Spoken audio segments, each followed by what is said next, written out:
કેમ છો મિત્રો?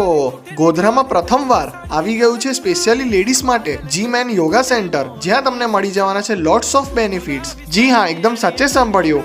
Unity flex fitness and yoga centre, જ્યાં ફર્સ્ટ 30 મેમ્બરશિપ એનરોલમેન્ટ કે પર્સનલ ટ્રેનિંગ પર તમને 10% ભારી ડિસ્કાઉન્ટ મળી જવાનું છે. આટલું જ નહીં, સાથે લોટ્સ ઓફ એમ્યુનિટીઝ તો ખરી જ, જેમ કે latest gym equipments, locker rooms, zumba classes, aerobics, yoga તેમજ reiki, diet consultation, wellness workshop, cardio, personal training, weight gain loss plans. આ બધી જ ટ્રેનિંગ એ પણ ક્વોલિફાઈડ એન્ડ ફ્રેન્ડલી ટ્રેનર્સ દ્વારા એકદમ પરફેક્ટ ગાઈડન્સ સાથે, ટૂંકમાં એક જ સ્થળ પર તમને બધી જ હેલ્થ રિલેટેડ પ્રોબ્લેમ્સનું સોલ્યુશન મળી જવાનું છે. સો ગોધરાની બહેનો, શું તમને પણ હેલ્થ એન્ડ ફિટનેસની ચિંતા છે? તો યુનિટી ફિટનેસ ફ્લેક્સ છે જ ને તમારા માટે એકદમ બેસ્ટ પ્લેસ, જ્યાં તમને comfortable and peaceful environment with best guidance મળી જવાનું છે. તો વેટ કર્યા વગર પહોંચી જ જાઓ